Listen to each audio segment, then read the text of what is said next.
एक और अभय सिंह है IIT बाबा, हाँ ऋचा का। हर एक आदमी का भाग्य अलग अलग है। क्या पता भाग्य उदय वहाँ स्नान करने के बाद उसका भाग्य उदय हो गया हो। मनुष्य का भाग्य और स्त्री का चरित्र कोई जानता नहीं है। भगवान भी नहीं जान पाए तो हम और आप क्या जानेंगे। उसका भाग्य वहीं से उदय हुआ है।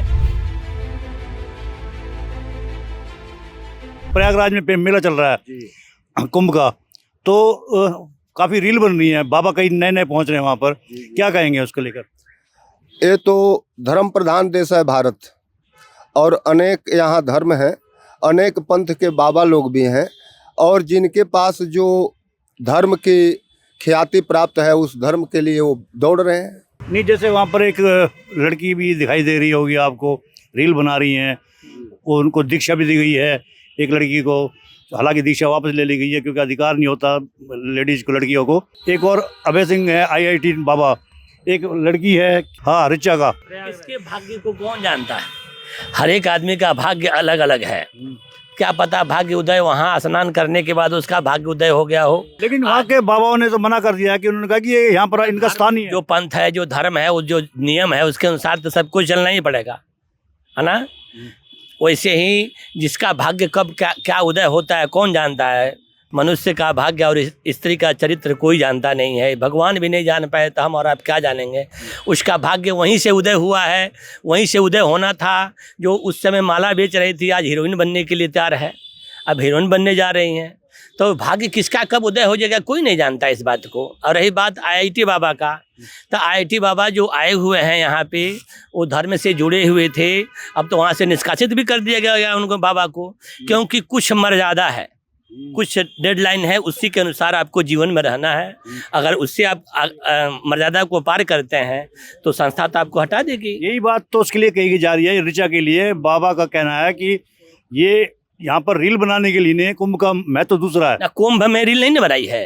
अब आप मोबाइल पर लोग डाल रहे हैं पैसे कमाने के लिए, सबका अवस्था पैसे की है। तो पहले वो तो रील बनाती थी, बाकी इतने सुंदर थी, धर्मों से जुड़ी हुई थी। वहाँ जाने के बाद उसकी पोल खुल गई कि भाई ये तो रील बनाने वाली है, तो ये है ये है। अनेक प्रकार के लोग बात उठाते हैं। जो धर्म है, धर्म जगह है, वहाँ पे धर्मात्मा लोग रहते हैं। धर्म से स्नान करना चाहिए, मर्यादा में रहना चाहिए, ये सब धर्म बताता है। क्योंकि धर्म धारण करने वाली चीज़ है। धर्म को जब आप धारण करिएगा तभी धर्म आपका रक्षा करेगा। वही तो इसलिए मैं पूछ रहा हूँ आपसे भी कि जो रील बनाने वाली लड़कियाँ हैं वो रील बना रही हैं वहाँ पर, तो इससे आस्था नष्ट नहीं हो रही है? नष्ट हो रहा है आस्था, तभी तो उनको निष्कासित किया गया। जब धर्म के ऊपर अंगुलियां उठेगा तो निष्कासित कर दिया गया। जो अभी बाबा जो IIT बाबा हैं वो दिखा रहा है कि नाच रहे हैं, गा रहे हैं, तो इसीलिए तो उनको भी अखाड़ा वाले हटा दिए उनको। क्योंकि मर्यादा है, सबको मर्यादा में रहना है। अब मर्यादा भंग करिएगा तो मर्यादा से हटाना ही पड़ेगा। अच्छा, आजकल एक मामला बहुत आ रहा है कि बांग्लादेशी घुसपैठ जो है उसको निकाले जा रहे हैं। ये पहले भी था भाई साहब, ये पहले भी था, है ना। सबका जैसे बताया गया ना कि सबका एक हद है।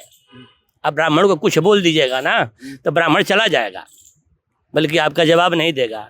और वही किसी क्षत्रिय को कुछ बोल के देखिए तुरंत जवाब दे देता है। तो सबका एक हद है। वो गलत वो आते हैं आकर के यहाँ अत्याचार फैलाते हैं, अत्याचार आतंक की तरह काम करते हैं। अच्छा नहीं ना है चीज़ को, अपना शांति को भंग करना अच्छा नहीं ना है।